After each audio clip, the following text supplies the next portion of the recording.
Hello, everybody. Welcome to the Radcast of Guy, Fawkes, and Jamen. And I'm Jamen Chively, and I'm here in beautiful Orcas Island. And I'll just we're in precisely Doe Bay, kind of in the southeastern portion of the island. And Guy, you're there in beautiful Belize. How's it going there? I am. I'm in the Maya Mountains of western Belize. It is tropically beautiful here. We are at the tail end of the dry season, just starting to get our first thunderstorms building at night, giving us some beautiful lightning. During the days, it's windy, it's spectacular, it's gorgeous. I can't say enough about it except that it makes me sweat, so I have this shine, so I need more makeup. Well, the shine is beautiful on you, Guy. You're making me blush. All righty. And Fawkes, how you doing there out in Greece? Oh, as you can see from my face, I'm having a jolly good time. Here on the island of Spetsi, as we say in English anyway. Yeah, if you missed last episode and wonder what's wrong with my face, got in a fight with a climate change denier, but there will be a new mask before long, so stay tuned for the next episode. Wonderful. And I had a great paddle on the around the north shore of Orcas yesterday, and saw a bunch of sea lions, and sang out loud some Latin American romantic songs that I love to sing out loud. It's just that I don't want anyone but the sea lions to hear me. So the north shore of Orcas is the perfect place for that. All righty. You might endanger the seal population up there. Yeah, that's true. Might have to get a psychologist out there to undo the damage. But anyway, all right. Well, great to see you gentlemen. And shall we jump in with today's topic? In fact, I'm gonna turn it over to Guy and Fawkes to kind of introduce today's topic and the different levels at which we can look at this. Yeah, finally, quite a few episodes into this Radcast, we decided to answer the question, what it is that we're trying to accomplish here? And we decided to take on that question at two levels. What is it we're trying to accomplish as a species on the planet, which obviously is a little bit bigger than those of us in the Radcast? And then connected to that, hopefully directly connected to that, what is it the three of us are trying to do on this Radcast? What are the goals of this show within the context of the whole holistic approach we might take as a species living here on this most wondrous of planets? Fawkes, your thoughts? That two-tiered goal setting makes good sense to me. Something that I've been giving some thought to since we met last week. I think the very inception of Radish Collective Intelligence was premised upon the overarching goal that we simply call whole world. And as Jamen and I were discussing just before we started this Radcast, the top tier goal, perhaps ironically, is perhaps easier to define than any number of intermediary goals along the way, including the goal of the Radcast itself. So I'm looking forward to getting into it. Since we're talking about goals, I say we be utopian and really idealistic. Let's really, it's kind of like, the guy who shot the bow and arrow and the arrow hit the moon, and everyone's like, wow, my goodness, you did it. And he says, no, I missed. He said, I was shooting for the stars. So I say we shoot for the stars and maybe we'll land on the moon. Specifically, I mean, we can paint a picture of this admittedly utopian whole world that is, kind of a proxy for our goal. I mean, it's a two-word summary, a whole world. It's kind of self-explanatory. But I say, I would, just one thought is that we really paint out that picture shooting for the stars and say, hey, I'm reminded of John Lennon, Yoko Ono's song Imagine, And because that, you know, is a song about the world that we could have. Just imagine it. So anyway, that's my 2 cents as to one way we could start. Yeah, and even the goal of a whole world presupposes is dependent upon any number of other goals. For example, in order to be healthy and whole, right, you have to first of all survive, right, before you can thrive. So there's a pretty, you know, minimal threshold there. So, you know, to begin with, there's just the mere goal of saving ourselves, you know, and our environment. Saving, I would add, saving what can be saved of our fragile and dying world. And back to you, Guy. Yeah, I mean, there's perhaps 1 trillion species on planet Earth, with 150 to 200 species, perhaps a few more, being driven to extinction every day. So a whole approach, to me, implies that we incorporate into our thinking, into our imagination, into our actions, as many of those trillion species as we can. It implies to me that the approach of a whole holistic planet implies to me that we seek to preserve as many of the parts as we possibly can. That as pointed out by Henry David Thoreau, the first rule of intelligent thinking is to preserve all the parts, or in this case, as many of the parts as we possibly can. Obviously, there's no getting back the 200 species we drove to extinction yesterday. There's no getting back the tens of thousands of species. Extinction is forever. The dodo is gone. Will we join the dodo? How soon? What other species do we depend upon that we're driving to extinction? So I think this overarching approach, this notion of accounting for more than just us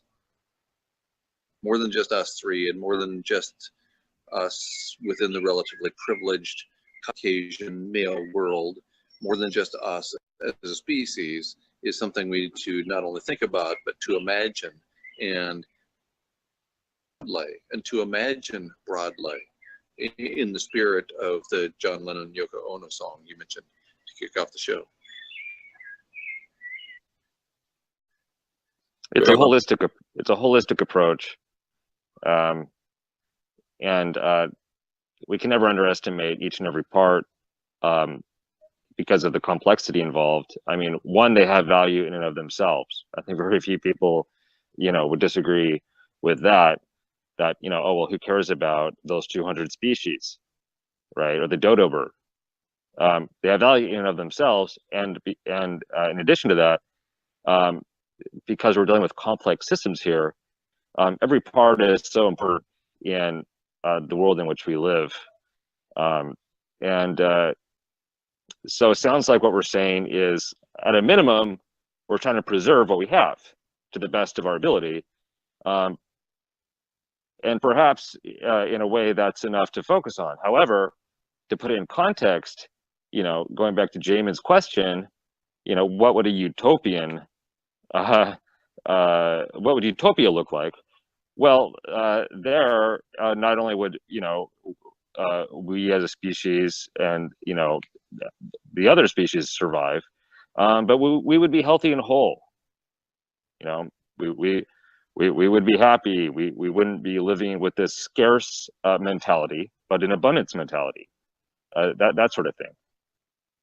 And I'm just going to throw out something, you know, from a personal experience from childhood to kind of make a metaphor for what this whole world means to me. And maybe that's a good place to start, is just, you know, talk about what does a whole world mean to each of us. So by metaphor or analogy, when I was in about the 7th grade, I remember my mom at that time was very active in this community garden area in Seattle. And she had her own plot, and a bunch of people had plots. And I remember one Saturday morning she came back and she was very upset because someone had gone in and just vandalized the whole community garden. And for me, that's kind of an apt metaphor for what humanity has been doing for our planet. We've been vandalizing and raping and destroying this beautiful garden that we've been given and fortunately, portions of the garden are more or less intact, like large swaths of Belize, where Guy is. Greece famously has decimated much of its original garden. So what an interesting juxtaposition as I look at the two screens of you guys. And so, okay, well, if we don't want that, if we don't want more vandalism, the other, and that's why the garden is such a great metaphor, and of course it goes all the way back to the Garden of Eden, is a whole world would look like not just the state of the world being healthy, but the participants, the various species, notably humans, playing a role of nurturing, cultivating, protecting, healing, right? And, you know, as this privileged species that we are, at least with the potential for tremendous intelligence, we have the potential, and therefore the noblesse oblige in my world, that of precisely stepping up and playing this and orchestrating this nurturing. Permaculture comes to mind as just one example of many for how we could have a more healthy world, and certainly get away from this whole hoarding mentality and mating ritual, which basically dictates that if you want to, you know, get laid and pass on your genes, you need to do a lot of damage to the planet and rack up a bunch of basically skeletons, whether of dead trees or dead animals or, you know, or whatever. So basically transform our culture as humanity from a culture of hoarding and raping and pillaging to of the planet and of each other to a culture of nurturing other people and the planet as a whole. Back to you, gentlemen. You know, you went back to your childhood, so I'll start there as well. When I was somewhere between the ages of 10 and 14, I would essentially on every summer night go out and look up at the stars, lie on my back, looking up at the stars, and I would just cry. And I cried then, devastated by my insignificance. And I've come to find out much later the insignificance of our entire species within the context of the universe itself. So I would just stare up at those stars. There's too many to count. And it was miraculous and astonishing. And I felt so small in light of all of that. I felt essentially powerless. Daniel Quinn is the award-winning author of Ishmael and several other books. And I believe it was in Ishmael, he wrote that we're playing an enormous game of Jenga. Jenga is the game with the little wood sticks, and two people or more take turns pulling out the sticks from the tower of sticks, and the loser is the person who pulls out the sticks that causes the stick that causes the whole thing to fall down. And what we are doing is pulling out all of those sticks, all the pegs from the foundation, and believing that the whole thing isn't going to go Jenga, isn't going to fall down. And that's how I felt when I was a kid. When I was 12 years old, lying out there at the lawn, looking up, I thought we're completely insignificant. We can't do anything. We're irrelevant. And it made me cry because we lack any importance from the perspective of the universe. And only much later did I discover that we have great power, at least as a species, at least as a society, and that power largely in the absolute wrong direction. We've been pulling out the species that form the foundation for our very own existence. And obviously continuing to do that can only lead to utter disaster at some point. That we're not there yet doesn't mean we aren't headed there. I don't cry as much when I look up at the stars anymore. I'm even more devastated by what we are doing as a society than I was devastated by my own insignificance when I was 12 years old.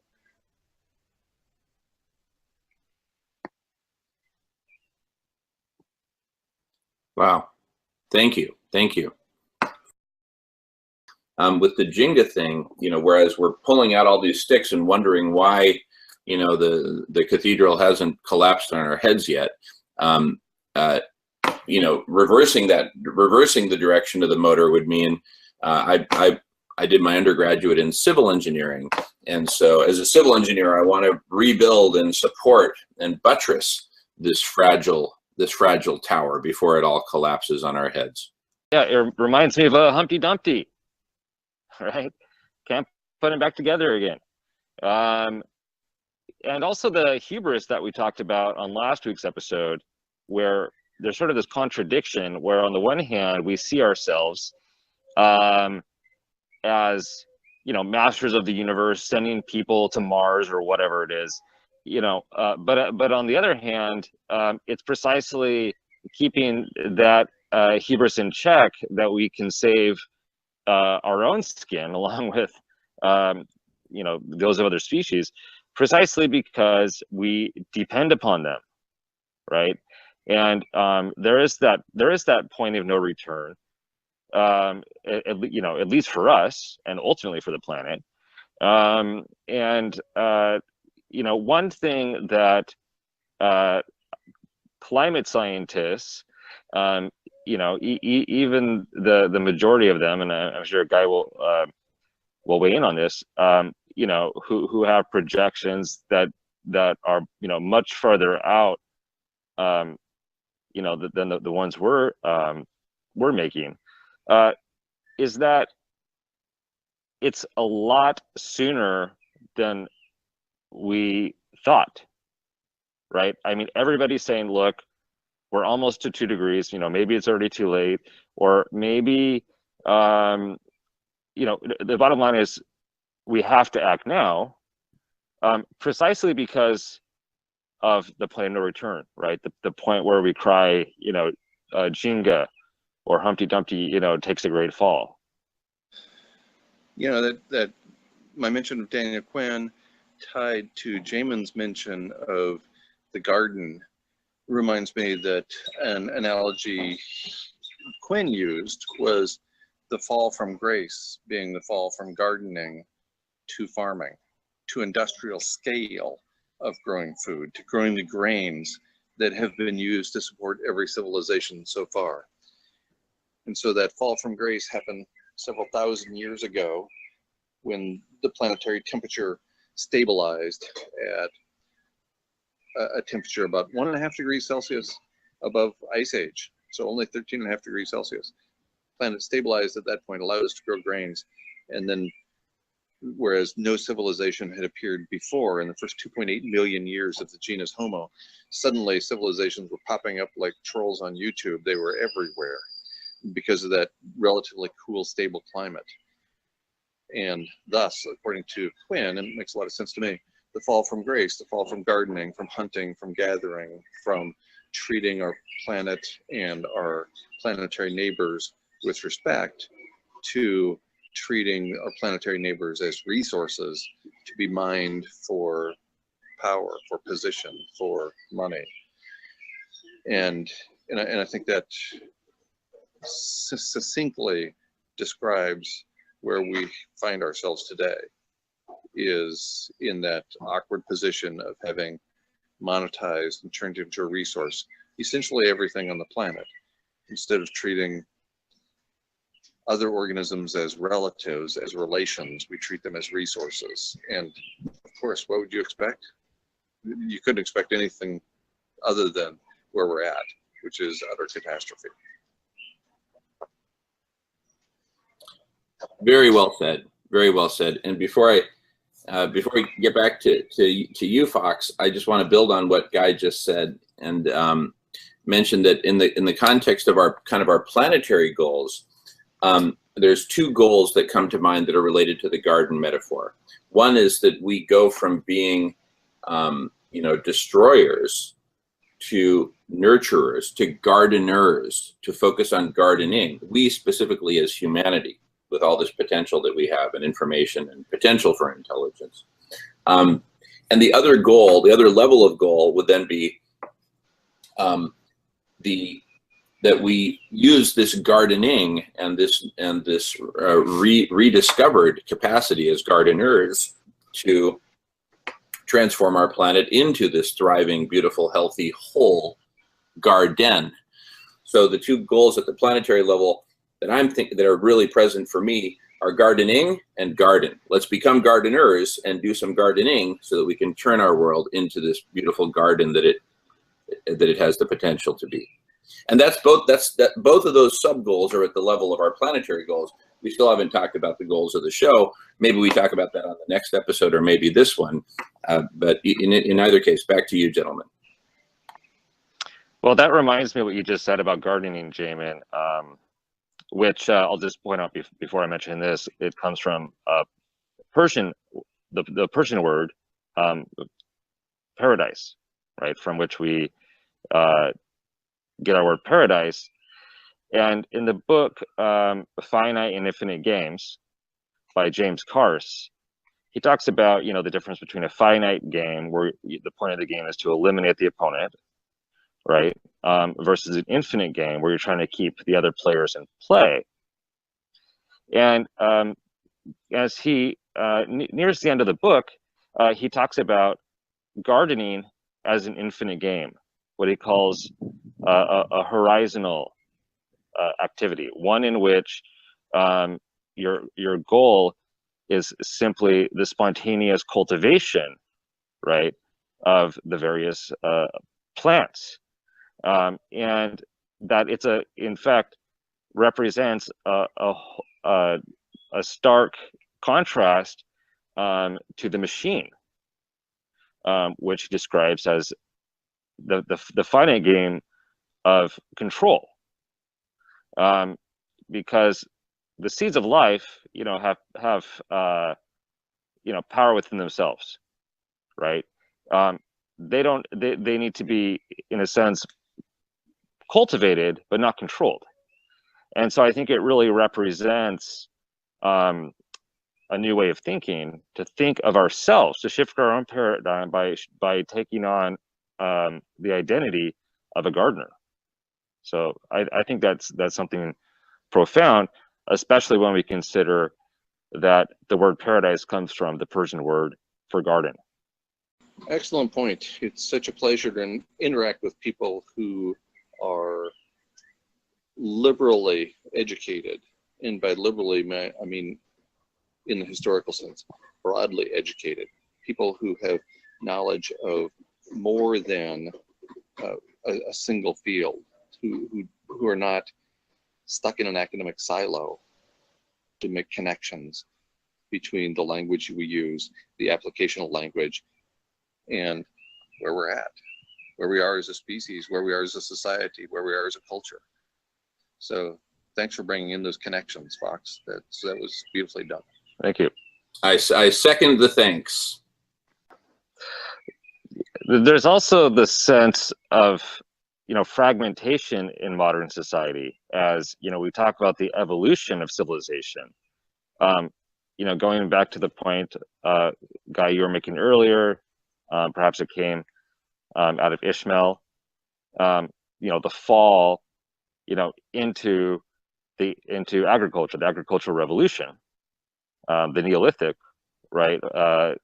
And it's, I think, to put ourselves into historical perspective, we see that there's been increasing fragmentation, the fragmentation of society itself, of communities, displaced people, et cetera, et cetera.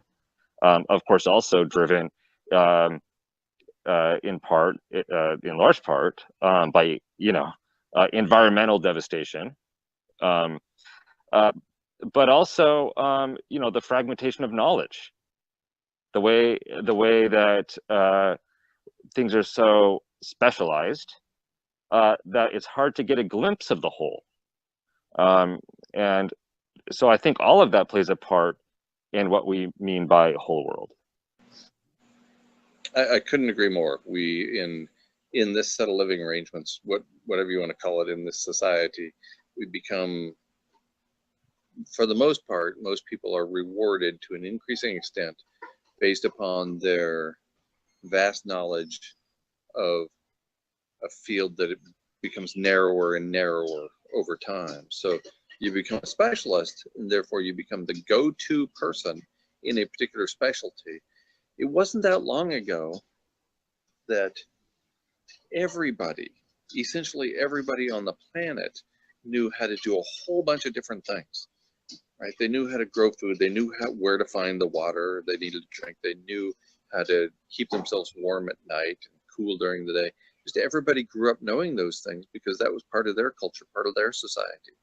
And now we're in this society that I think you'd be hard pressed in Western Europe and the United States to find a 16-year-old, for example, who knew where their food really comes from and what is involved in getting that food on their plate. And probably the same applies to their water supply as well, and perhaps even to the air they breathe. Yeah, I mean, it comes from out there in the atmosphere, but what makes it breathable, what makes it healthy to keep breathing the air we're breathing. And we're such a long way in taking all of those things for granted. We're such a long way from our roots. Not that long ago, you know, we're talking about a few thousand years ago that everybody knew how to do all these things, including feed and clothe themselves. And now we're hard pressed to find our way to the grocery store. Or maybe that's just me. We're disconnected from the source, and there are more and more, you know, levels or layers of separation. And in fact, you know, when we talk about, you know, resources, in and of itself, that also obscures the fact that it's us who have turned source into resource. You know, taken something that exists, you know, in and for itself, and declared it its use value. We value it in terms of its usefulness, and then we start talking about it as a resource, covering over, obscuring its essence as a source in and of itself. But even moving from the basic, you know, building blocks to, you know, the delivered product with a whole supply chain and an economy that's mediating all of this, and you know, it's such a complex picture. But on the other hand, I think that a lot of it is just mere obfuscation. We it's like we don't want to be confronted, you know, with the source of our existence, which makes it all the easier for us to, you know, to pay no attention to, you know, those species going extinct, for example, the erosion of the soil that you know, all of life, at least above water, depends upon. You know, the oceans, right? All of this is it's as though we don't want to see ourselves as in a mirror, you know, reflected back in nature. That's great. And I think that's a pretty good place to wrap us up. Perhaps in our next episode, we can move on to that question of what are the goals of this show, and tying together what we've talked about, this larger picture, into our small place, our small role as three individuals within the society, and go down that road a little bit. Jamen, what do you think? That sounds perfect. That sounds absolutely perfect. So great stuff, gentlemen. Thank you so much. Thank you all for watching, and we'll see you on the next episode of this Radcast, Guy Fawkes and Jamen. Thank you so much.